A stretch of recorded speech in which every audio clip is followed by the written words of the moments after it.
What is seller assistance and what is it used for? Can we even use it in today's market? We'll get into that in today's video. Are you a buyer, a seller, or an agent? Go ahead, comment down below. Before we dive in, if you haven't done so already, please subscribe to the channel, smash that thumbs up button, and let's get into the video.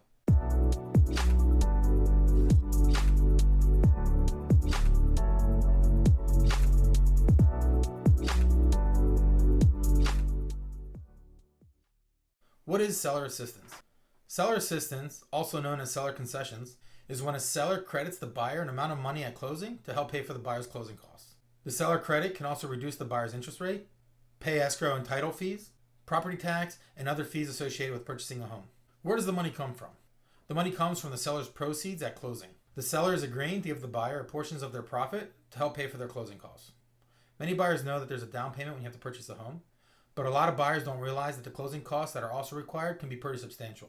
Closing costs can range anywhere from 3 to 5% of the purchase price of the home. And that's in addition to the down payment, not part of the down payment. Let's go over an example to show you how this works.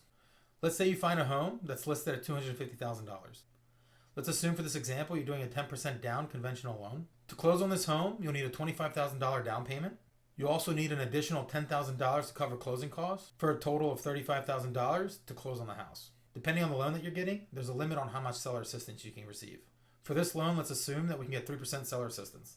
This means that the seller is going to give you 3% or $7,500 at closing towards your closing costs. So instead of the buyer having to bring $35,000 to closing, they would only need to bring $27,500.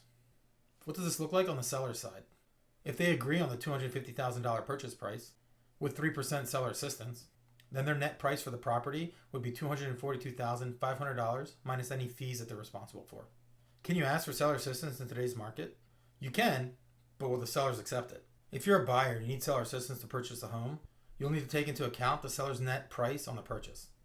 Today's market often has a multiple offer situation, and you'll need to take that into account when considering seller assistance. In the above example, if there were multiple offers on the $250,000 house, you may want to consider offering over list price so that the seller's net price can be higher. So for the seller to net $250,000 with 3% seller assistance, you would need to offer $257,750. There's two things that you need to consider if you're going to go with this approach. The first one would be, are you pre-approved for this amount? So if you're pre-approved for a certain amount and you're going to need seller assistance, you're going to want to account for that when you're pricing the houses you want to look at. You're going to want to look at houses that are under that pre-approved value so that you can account for that when you're making an offer. The other thing that you want to consider if you're offering over list price is the house going to appraise? If it doesn't appraise, you're not going to get your mortgage. I hope you found this video helpful. Remember, if you don't have all the funds available for you for closing, there still may be options for you. Talk with your agent to see what options you have. Is there a topic that you would like me to cover? Is there something in the home buying process that might be confusing or unclear to you?